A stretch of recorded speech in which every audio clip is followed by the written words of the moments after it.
বোন দ্বিতীয়া কাউরের নেতৃত্বে আমরা এখানে যারা অন্নপূর্ণা যোজনায় আবেদনকারী উপভোক্তা এবং যারা পেয়েছেন বা অনুমোদিত হয়েছেন, কারণ 17 তারিখ থেকে টাকা অ্যাকাউন্টে যাচ্ছে, 20 তারিখের মধ্যে এই দক্ষিণ কলকাতা জেলায় যে 53,000 বেশি অনুমোদন হয়েছে, তারা প্রত্যেকের অ্যাকাউন্টে 20 তারিখের মধ্যে অর্থ ঢুকে যাবে।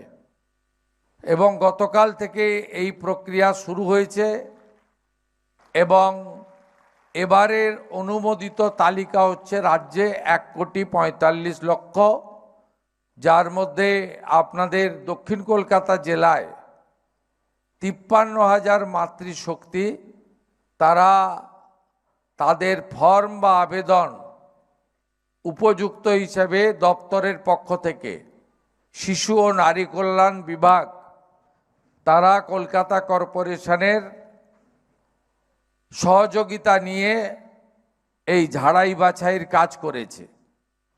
এর পরেও যারা মনে করেন যে অনুপযুক্ত লোকের অর্থ পেয়েছে বা যারা মনে করেন উপযুক্ত মহিলা বঞ্চিত হয়েছেন, তাদের জন্য 20 তারিখ থেকে একটি পোর্টাল পশ্চিমবঙ্গ সরকারের শিশু ও নারী কল্যাণ দপ্তর খুলবে, যেখানে আপনি আবেদন এবং অভিযোগ দুটোই করতে পারবেন।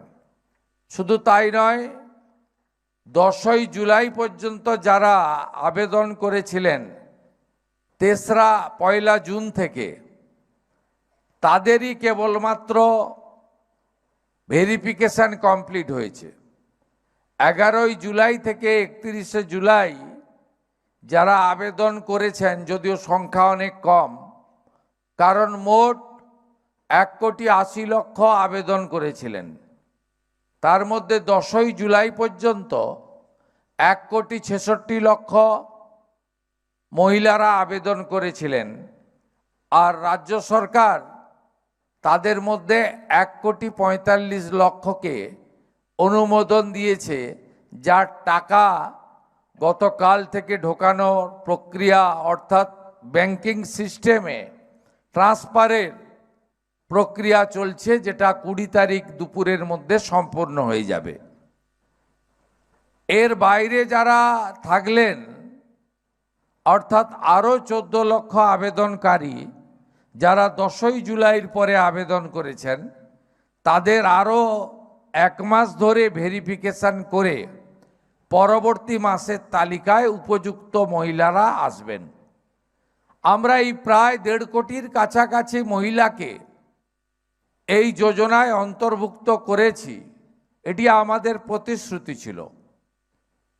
আপনারা অনেকেই ভাবতে পারেন যে লক্ষ্মীর ভাণ্ডার প্রাপকদের সকলকেই তো ট্রান্সফার করে দেওয়া যেত, কিন্তু না বন্ধু, মাত্র 500 টাকা করে 21 সাল থেকে আগের সরকার দিয়েছে, মাত্র 500 টাকা করে 24 সাল পর্যন্ত।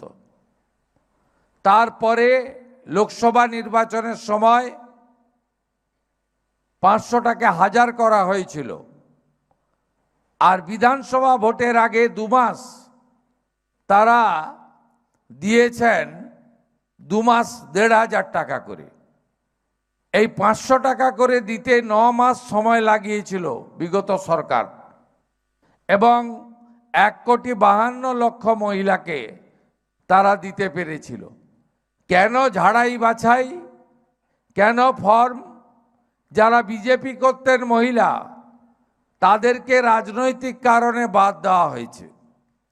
যেখানে যেখানে বিজেপি বুথে জিতেছিল, ওয়ার্ডে জিতেছিল, লোকসভায় জিতেছিল, সেখানে সেখানে বাদ দেওয়া হয়েছিল ইচ্ছা করে।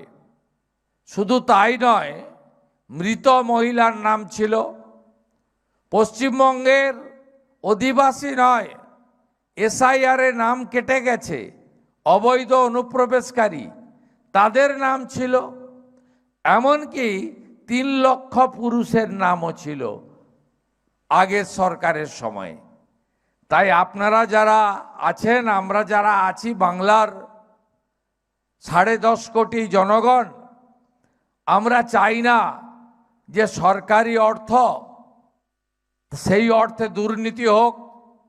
আমরা চাই না সরকারি অর্থ অনুপযুক্ত লোকের কাছে যাক। তাই পশ্চিমবঙ্গ সরকার, ভারতীয় জনতা পার্টির সরকার, 34 বছর সিপিএম বলতো আমাদের পার্টির সরকার, 15 বছর তৃণমূল বলতো আমাদের পারিবারিক সরকার, একজন ব্যক্তির সরকার। আর আমরা বলি এটা জনগণের সরকার। আমরা ভোটে জিতেছি প্রতীকে, এই তো জনগণের সরকার।